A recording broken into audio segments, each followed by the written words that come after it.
আরে হয়েছেটা কি, এই ভজু আর তার বউকে যেতে দেখলাম, আর যাবার সময় ও আমাকে জাপটে ধরেছিল একদম, আর বলছিল যে আমি এখানেই থাকতে চাই সতুদা, আমার বউটা দেখো না ডাকাত রানী। আরে বাপ রে বাপ, আমি তো চমকে গেছি। আমার অত ক্ষমতা কোথায় ওর বউয়ের সঙ্গে লড়বো? আরে সব সময় ওর। আসুন আসুন, নমস্কার নমস্কার। বসো। আপনি কেমন আছেন? আমি ঠিক আছি, একদম ফিট। দিদি আসলে হয়েছে কি, সতুদা তো বিয়ে অবধি থাকতে পারবে না, তীর্থ করতে যাচ্ছে। সেই জন্যই আশীর্বাদটা এত তাড়াহুড়ো করে করতে হয়েছে। এই হচ্ছে সব নষ্টের গোড়া। কি ব্যাপার, আপনি কোথায় যাচ্ছেন? এবার আমি বেনারস যাব। তীর্থ করতে যাচ্ছি না, জাস্ট একটু ঘুরে দেখতে যাব। একলা মানুষ, মাঝে মাঝে একটু বাইরে ঘুরতে হয়। বাবা বিশ্বনাথের দর্শন করতে আপনি যাচ্ছেন? আমারও অনেক বছরের ইচ্ছা জানো, যে আমি বাবা বিশ্বনাথের চরণে নিজের মাথা ঠেকাবো। আপনার তো ভাগ্যটা ভালো, আমার তো জীবনটাই কেটে গেল, কোথাও যেতে পারিনি আমি। যাকে আপনি ঘুরে আসুন, আপনার কাছ থেকে সব গল্প শুনবো। কিন্তু দুর্গা, তুমিও তো যেতে পারো, তোমার বাচ্চাদের একবার বলো। আরে আজকাল কত রকম কন্ডাক্টেড ট্যুর আছে, কোনো মুশকিল হবে না, তুমি যেতেই পারো। সবার ভাগ্য কোথায় একরকম হয়, আমার ভাগ্যে ওটা নেই। যাকে আপনি ঘুরে এসে না সব গল্প আমাকে শোনাবেন, আমি তাতেই খুশি হব। আচ্ছা, কার সঙ্গে যাচ্ছেন আপনি? আমি ট্যুর গ্রুপের সঙ্গে যাচ্ছি, সবাই বাসেই যাচ্ছে, কিছু টাকা লাগবে তাতেই হয়ে যাবে, ওরাই সবকিছু ঘুরিয়ে দেখাবে, এরকমটাই হয়ে থাকে। কত টাকা পয়সা নেবে? এক একজনের 25,000 লাগছে, 7 দিন ধরে ঘোরাবে। ও বাবা, 25,000! আমি তো রিটায়ার করে গেছি, যেটুকু পেনশন আসে সেটা বাড়িতে দেওয়ার পর কিছু বেঁচে থাকে, সেইটা দিয়েই আমি বাইরে ঘুরি। দুর্গা, 25,000 টাকায় আজকাল কি হয়? তোমার ছেলেরা নিশ্চয়ই সব জানে, একবার বলে দেখো না ওদের। হ্যাঁ জেঠিমা, আমরা সবাই না একসাথে মিলে ঘুরতে যাব, খুব মজা হবে ওখানে, আমি তোমাদের সবাইকে নিয়ে যাব।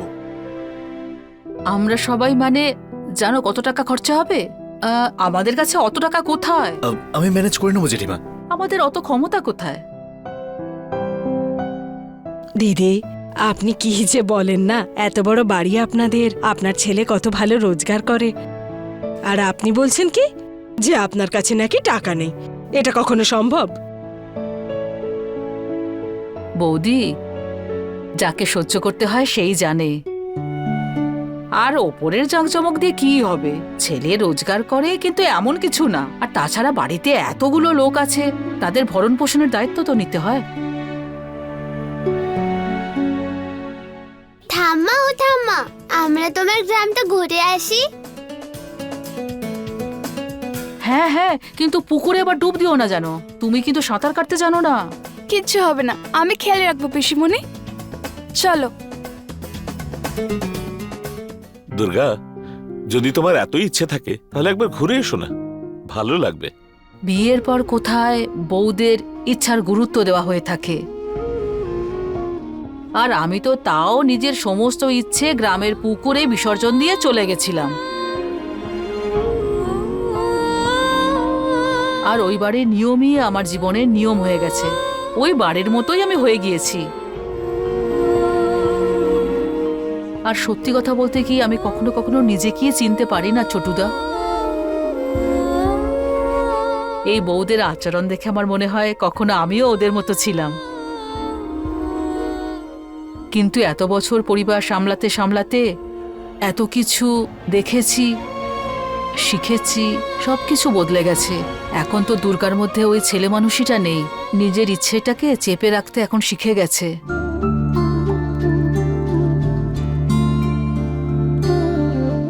মা, আমি তোমাকে কথা দিচ্ছি, দেখবে একদিন তুমি বিশ্বনাথের চরণ দর্শন করতে নিশ্চয়ই যাবে।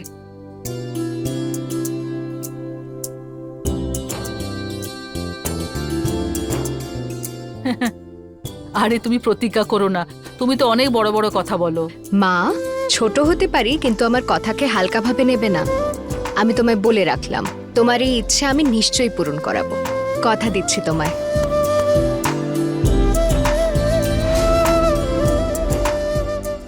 অহনা, তুমি এভাবে যা খুশি কেন বলছো?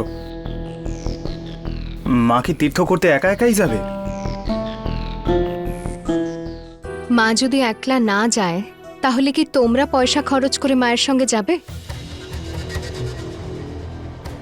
না তো, তাহলে মাকে তো একলাই যেতে হবে।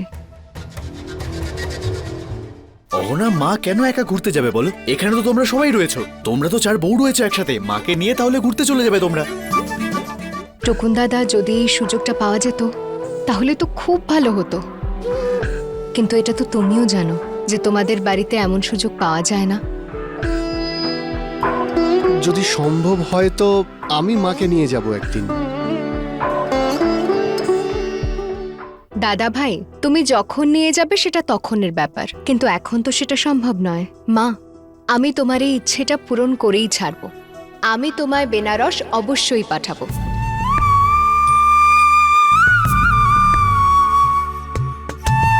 সবই ভাগ্যের কথা ছোট বৌমা, সবার ভাগ্যে সবকিছু জোটে না। আরে এসব কি বলছো বলো দুর্গা?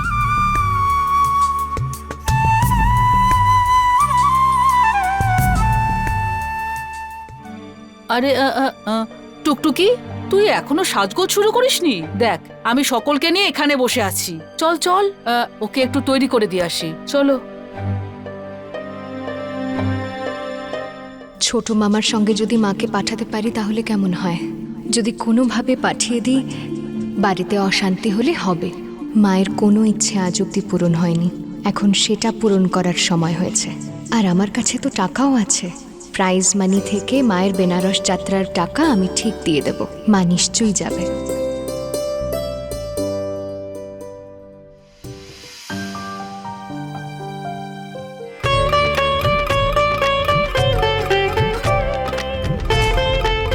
আরে আসুন আসুন আসুন আসুন আসুন, নমস্কার নমস্কার। আপনাদের সবাইকে স্বাগত। আমাদের মেয়ে তো কখন থেকে আপনাদের আশীর্বাদের অপেক্ষা করছে, আর আমরা সবাইও আপনার জন্য অপেক্ষা করছিলাম। আমি আমার আত্মীয়র সাথে আপনাদের আলাপ করে দিচ্ছি। দিদি, এদিকে আসো না। দিদি, ইনি আমাদের বেআই মশাই, ইনি বেআইন হন। এটা ছেলের মামা, ইনি ছেলের মামি, আর ওরা ছেলের বন্ধু। আর ইনি হলেন আমার বড় দিদি দুর্গা দেবী সেন, আমাদের সবার থেকে বড়। মা বাবার পরে ইনি আমাদের গার্জিয়ান। আপনাদের আসতে কোনো অসুবিধা হয়নি তো? না না, একদমই না। আমার দিদি কলকাতায় থাকেন, খুব বড় বাড়িতে ওনার বিয়ে হয়েছে, জমিদার মানুষ।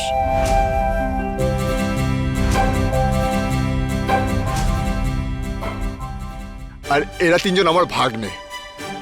এটা তো খুবই খুশির কথা যে এরা 3 জনই এখানে আছে। আসলে কাজে এত ব্যস্ত থাকে তো সময় বের করতে পারে না। এই মাঝের জন, এর নাম টুকুন, খুব বড় চাকরি করে, শহরের বাইরেই থাকে ও। এখন ছুটি পেয়েছে তাই বাড়িতে এসছে। আর এ হলো ছোটু, ইলেকট্রিসিটি বোর্ডে কাজ করে, অফিসারের পরীক্ষা দিচ্ছে।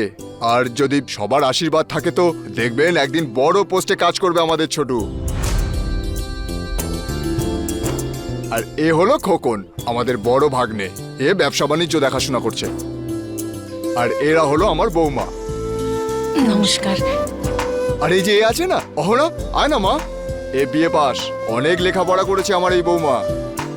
আর একজন গুরুত্বপূর্ণ ব্যক্তির সাথে আপনাদের আলাপ করাচ্ছি, সতুদা। এসো সতুদা, ইনি সতুদা, ইনি কলেজের প্রফেসর। আমরা যখন ছোট ছিলাম তো তখন এনার কাছেই পড়তে যেতাম। নমস্কার। নমস্কার। হ্যাঁ, টুকটুকিয়ে চলে এসছে। মা, আশীর্বাদ না ওনাদের।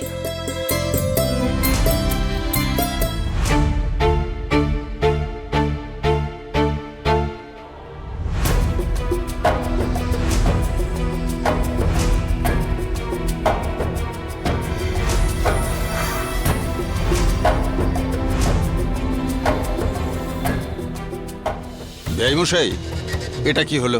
আপনি তো আমাদের পুরো অন্ধকারে রেখেছিলেন। মানে মানে হলো এই যে যখন বিয়ের কথা হচ্ছিল তখন আমরা পরিষ্কার দেনা পাওনার কথা তুলেছিলাম। তখন আপনি বলেছিলেন যে আপনার বাড়িতে রোজগার করা আর কেউ নেই, সেই জন্য আপনার বেশি কিছু দেওয়ার সামর্থ্য নেই। যতটা পারবেন মেয়েকে গয়না দিয়ে সাজিয়ে দেবেন। আর যখন নগদের কথা বলেছিলাম আপনি আমায় বললেন যে আপনি নগদ দিতে পারবেন না। এখন কি সবই ভুলে গেলেন আপনি? আগে বলেছিলাম। আর বিয়ের কোণেকেও আপনি কি এমন গয়না দিয়েছেন? দেখেই তো মনে হচ্ছে হালকা, তাই না? হ্যাঁ হ্যাঁ, সব গয়নাই তো হালকা ফুলকা। আমরা হলে না কনেকে কখনো এমন গয়না পরাতাম না। আজকাল সোনার দাম কতটা বেড়ে গেছে আপনারা তো সবাই জানেন। আর আমাদের পক্ষে যতটুকু সম্ভব আমরা আমাদের মেয়েকে পড়াশুনো করিয়েছি, সংস্কার শিখিয়েছি। ওর বাবা ছোটখাটো একটা চাকরি করে, আর সেই ভরসাতেই আমরা বেঁচে আছি। আমাদের আর একটা মেয়ে আছে, ওর জন্য তো আমাদের কিছু দায়িত্ব রয়েছে। তার মানে ব্যাপারটা এটাই দাঁড়ালো যে আপনি আপনার বড় মেয়ের ব্যাপারে কিছুই ভাবেননি। দেখলেন যে বড়লোক বাড়ির ছেলে সরকারি চাকরি করে, এত সুন্দর বাংলো আছে, আর শ্বশুর বাড়ির কত সম্মান আছে, গরিবের হাতে গুপ্তধন চলে এলো। আপনি ভাবলেন মেয়েকে বিদায় দিতে হবে, এভাবেই দিয়ে দিই। আপনার তো কোনো লেনদেনের প্রয়োজনই নেই। আপনি আপনার নিজের মেয়ের বিয়ে দিচ্ছেন, আপনি মাছের বাজারে মাছ বিক্রি করছেন না। হ্যাঁ, তখন তো আমিই বলেছিলাম যে ও যখন করতে পারছে না তখন ছেড়ে দাও। আমার ননদ তো নিজের বাড়িতে কত লোককেই আশ্রয় দিয়েছে, সবাইকে দুবেলা খাওয়াচ্ছেও। আপনার মেয়ের দুবেলা থাকা খাওয়ার ব্যবস্থাও হয়ে যাবে। কিন্তু এখানে তো দেখছি পুরো ব্যাপারটাই আলাদা। আপনারা তো আমাদের বলেননি যে আপনাদের এত বড় লোক সব আত্মীয় আছে। আপনারা আমাদের ভালো মানুষের সুযোগ নিয়েছেন, আমাদের বোকা বানিয়েছেন। তোরা সবাই দেখছিস বনের টাকার জন্য এরা কিরকম ব্যবহার করছে। দেখুন, আপনারা প্লিজ বোঝার চেষ্টা করুন। আজকে টুকটুকির আশীর্বাদ, আর আপনারা তোকে মন থেকেই পছন্দ করেছিলেন, তাহলে আপনারা এখন এসব কথা কেন বলছেন? আর এমনিতেও কিছুক্ষণের মধ্যে আরো আত্মীয় স্বজন পাড়ার লোকেরা চলে আসবে। তাই প্লিজ আমি হাত জোর করছি আপনাদের সামনে, ওদের সামনে এইসব কথা বলবেন না আপনারা, না হলে আমাদের সম্মানহানি হয়ে যাবে। আর রইল কথা মামার, উনি এখানে থাকেন না, নিজের গ্রামে এসেছেন এত বছর পর নিজের মেয়ের বিয়ে দিতে, নিজের পূর্বপুরুষের বাড়িতে। আমি আপনাদের কাছে রিকোয়েস্ট করছি, প্লিজ বোঝার চেষ্টা করুন। উনিও একজন বাবা, ওনার কাঁধেও বোঝা রয়েছে। হ্যাঁ, কতটা বোঝা সেটা আমিও বুঝতে পারছি। আপনার মামা আমাদের ঠকিয়েছে, কোনো রকম করে মেয়েটাকে আমাদের গলায় ঝুলিয়ে দিচ্ছে। আপনারা একবার আপনাদের হবু বৌমার মুখটা দেখুন। এই ধন দৌলত টাকা পয়সা আসে যায়, কিন্তু সারা জীবন সঙ্গটা কে দেবে? আমাদের মেয়ে আপনাদের বাড়ির বউ হবে, সংসার সামলাবে। আপনাদের সকলের বয়স হচ্ছে, খেয়াল রাখবে ও আপনাদের। এই সম্পর্কের সামনে ধন দৌলতের মূল্য কি?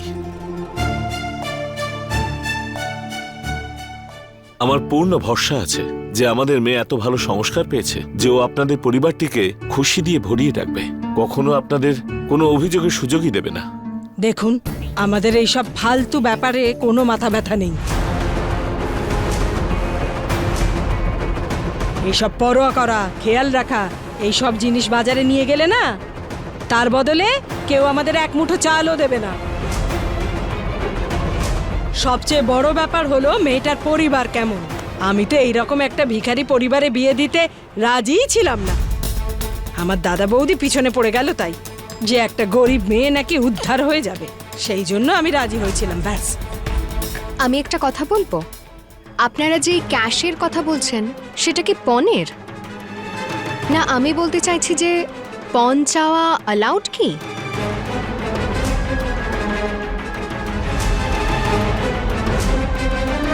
আপনারা এভাবে সবার সামনে ডিমান্ড করতে পারেন পণের? তুমি কে বলো তো? আর এইমাত্র তো পরিচয় পেয়েছেন আমার। আমি এই বাড়ির ছোট ভাগ্নের স্ত্রী। ছোট বৌমা, চুপ করো, তোমার এই সমস্ত কিছু বলার দরকার নেই। মা, আমি কি করে চুপ করে বসে থাকবো? আমি নিজে একজন মেয়ে, আর আমার সামনে আরেকটা মেয়েকে তার বিয়ের আশীর্বাদের অনুষ্ঠানে অপমান করা হচ্ছে। এটা আমার সহ্য করা সম্ভব নয় মা।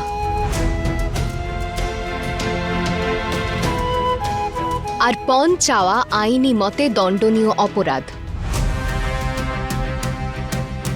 এটা ইল্লিগাল, আপনারা তো জানেন এটা। তাহলে আপনারা এভাবে পাবলিক প্লেসে সবার সামনে এই নিয়ে কথা কি করে বলতে পারেন?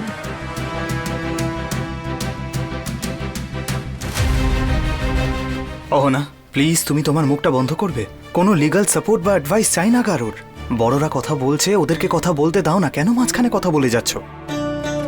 তুমি প্লিজ এসব থেকে দূরে থাকো। তোমার নিজের মামা মামিকে অপমান করা হচ্ছে আর তুমি মুখ বন্ধ করে সব সহ্য করে নেবে? তুমি তো এই অন্যায়ের কোনো প্রতিবাদ করবে না, আর যে প্রতিবাদ করছে তুমি তাকেও বাধা দিতে এত ব্যস্ত। অহনা, চুপ কর। তোর জন্য যদি এই সম্বন্ধ ভেঙে যায় তাহলে পুরো দোষটা তোর উপরই আসবে। এই সম্বন্ধ যদি ভেঙে যায় সেটাই ভালো দিদি।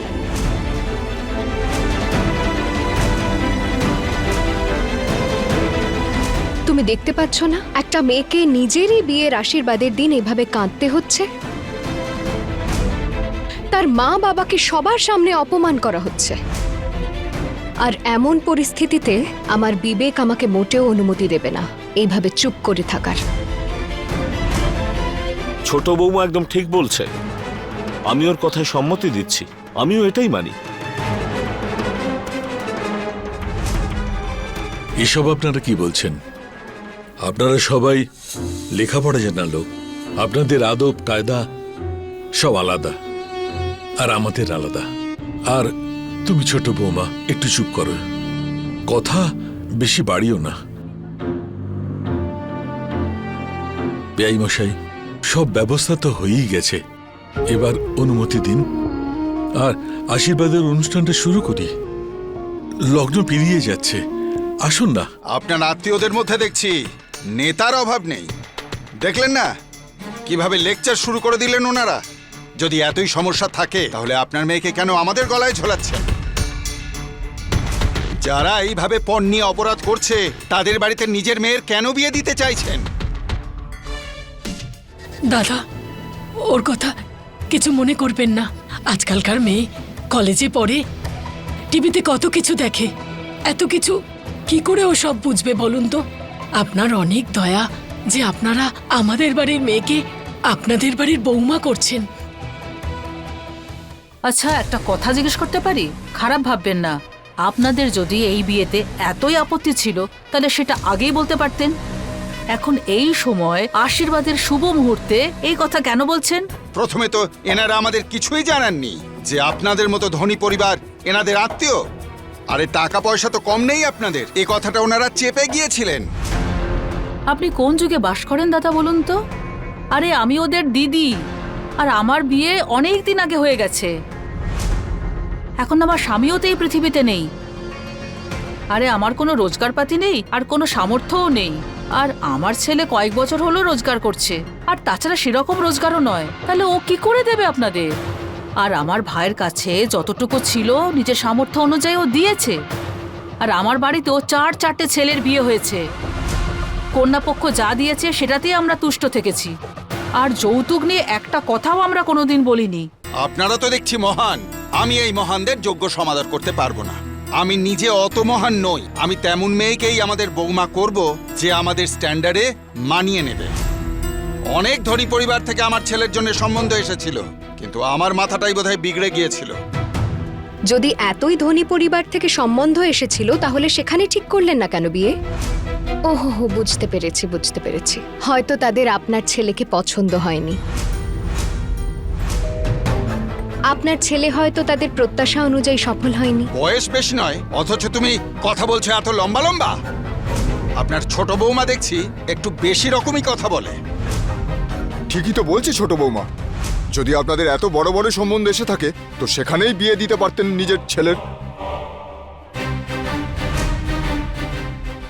যদি আমি গিয়ে পুলিশ স্টেশনে আপনাদের বিরুদ্ধে কমপ্লেন করি যে পণ না পাওয়ার জন্য আপনারা আশীর্বাদের অনুষ্ঠান ভেঙে দিতে চাইছেন, তখন কিন্তু আপনারা সবাই জেলে যাবেন।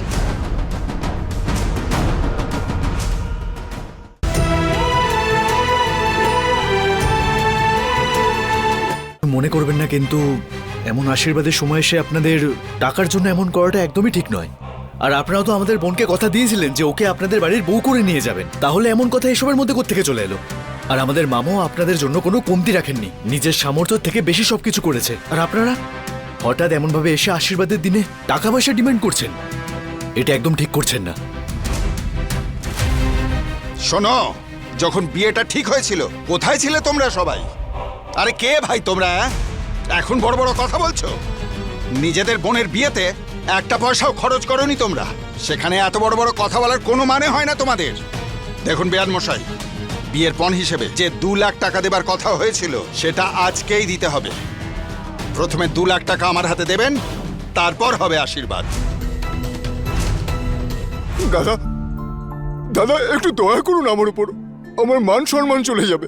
হ্যাঁ, কথা তো হয়েছিল যে যে বিয়ের দিন টাকা দিতে হবে, আশীর্বাদের দিনে তো দেওয়ার কোনো কথাই ছিল না, তাহলে কেন চাইছেন এখন? আরে একই তো ব্যাপার, বিয়েতে যেটা দেওয়ার ছিল সেটা আশীর্বাদেই দিয়ে দিন, তাহলে আশীর্বাদটা হয়ে যায়। যদি আমি গিয়ে পুলিশ স্টেশনে আপনাদের বিরুদ্ধে কমপ্লেন করি যে পণ না পাওয়ার জন্য আপনারা আশীর্বাদের অনুষ্ঠান ভেঙে দিতে চাইছেন, তখন কিন্তু আপনারা সবাই জেলে যাবেন।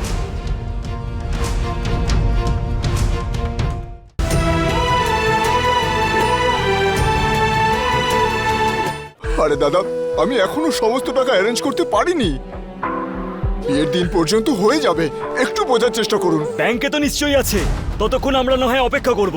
টাকা হাতে পাওয়ার পর তারপর আশীর্বাদের কাজকর্ম শুরু হবে।